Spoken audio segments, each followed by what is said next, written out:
यदि परम शांति वैराग्य के मार्ग में हो तो विश्वास कर लीजिए कि रुपया इकट्ठा करना तुम्हारी दुर्गति का कारण बन जाएगा। आकाश वृत्ति से रहो, भगवान की इच्छा से जो मिल रहा है उसी से उदर निर्वाह करो, किसी से मांगो मत, और भरोसा धन का मत करो, प्रभु का करो।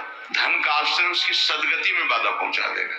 जिनको कोई आश्रय नहीं है, भगवान का भी भरोसा नहीं, लेकिन उनके परिवार का कोई भगवान से जुड़ा तो उसका कल्याण हो जाएगा। लेकिन अगर धन का आश्रय तो आपके कल्याण में बाधा पड़ जाएगी। बस ये आंतरिक विषय।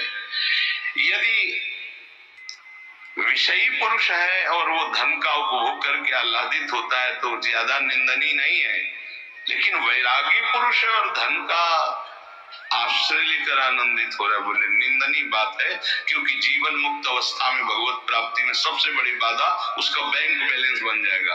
मरते समय वही वृत्ति रहेगी, इतना है, वही चिंतन चला जाएगा, क्योंकि आश्रय तुमने जीवन में धन का रखा है।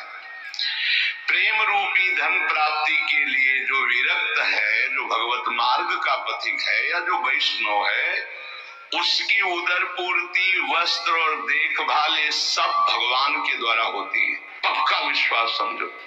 लेकिन जो धन का स्वयं संग्रह कर लेता कि हमारे काम आएगा, भगवत आश्रय खत्म हो जाता है। ध्यान रखना, अंदर की बात है।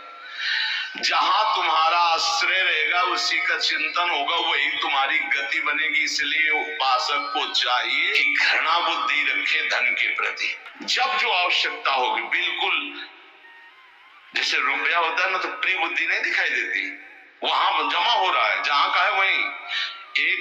जो पहला नोट निकले उसमें लिख दो।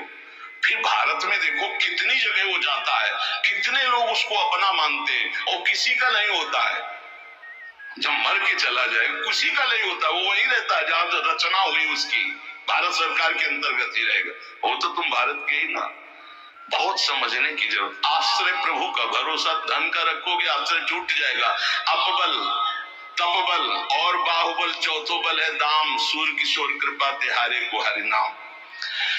वो बड़े धोखे में हो जाता है जो विरक्त होकर धन का भरोसा करता है। गृहस्थी होते हुए भी भगवान का ही भरोसा रखे, धन का भरोसा नहीं। जितना तुम्हें उचित है उतना प्रभु देते रहेंगे तुम्हारे प्रारब्ध के अनुसार, आवश्यकता अनुसार। धर्म पूर्वक न्यायोचित धन कमाकर परिवार का पोषण करना गृहस्थ का कार्य, और विरक्त भाव से आकाश वृत्ति से जो प्रभु दे दे उसमें संतुष्ट रहना, ये विरक्त का। जैसे संख्या बिना विचार के या विचार करके खाओ, दोनों में मर जाओगे। ऐसे ही धन का भरोसा विचार के करो या बिना विचार के करो, पतन हो जाएगा, मोक्ष पदवी से नीचे गिर जाओगे। ऐसी पदवी है धन बल।